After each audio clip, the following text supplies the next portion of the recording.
U cannot live with them, you cannot live without them. ഇണകളില്ലാതെ ജീവിക്കലും അവരുടെ ആവശ്യങ്ങൾ, ആഗ്രഹങ്ങൾ, അഭിലാഷങ്ങൾ തിരിച്ചറിയാതെ അവരുടെ കൂടെ ജീവിക്കലും ദുഷ്കരമത്രേ. ജോൺ ഗ്രേയുടെ men are from Mars, women are from Venus എന്ന പുസ്തകത്തിന്റെ കവർ പേജിൽ അദ്ദേഹം എഴുതിവെച്ച വാചകങ്ങളാണിത്. ദമ്പതികളെ കുറിച്ച് പരാമർശിക്കുമ്പോൾ വിശുദ്ധ ഖുർആൻ നടത്തുന്ന ആർദ്രവും സൂക്ഷ്മവുമായ ചില പദപ്രയോഗങ്ങളുണ്ട്. വജഅല ബൈനകും മവദ്ദതൻ വറഹ്മ. ദമ്പതികളായ ആളുകൾക്കിടയിൽ അല്ലാഹു ലവ് ആൻഡ് കമ്പാഷൻ, സ്നേഹം, കാരുണ്യം എന്നിവയെ സമ്മാനിച്ചിരിക്കുന്നു. പ്രിയപ്പെട്ടവരെ, രണ്ട് ആത്മാക്കൾ ഒന്നിച്ചു ചേർന്ന് ജീവിത നൗകയെ മുന്നോട്ട് കൊണ്ടുപോകാൻ തീരുമാനിച്ച് വിവാഹിതരാകുമ്പോൾ അവർക്കിടയിൽ നൽകപ്പെടുന്ന ദൈവികമായ സമ്മാനങ്ങളാണ് സ്നേഹവും കാരുണ്യവും.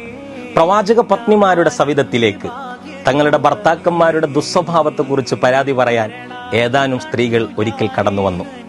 മഹാനായ നബി സല്ലല്ലാഹു അലൈഹി വസല്ലം ഇതറിഞ്ഞപ്പോൾ എഴുന്നേറ്റ് നിന്ന് പ്രസംഗിച്ചു. എൻ്റെ വീട്ടുകാരോട് നിങ്ങളുടെ കൂട്ടത്തിലെ ചില ആളുകളുടെ ഭാര്യമാർ തങ്ങളുടെ ഭർത്താക്കന്മാരെ കുറിച്ച് പരാതി പറയാൻ വന്നിട്ടുണ്ട്. ഒരിക്കലും നല്ലവരല്ല അത്തരക്കാർ.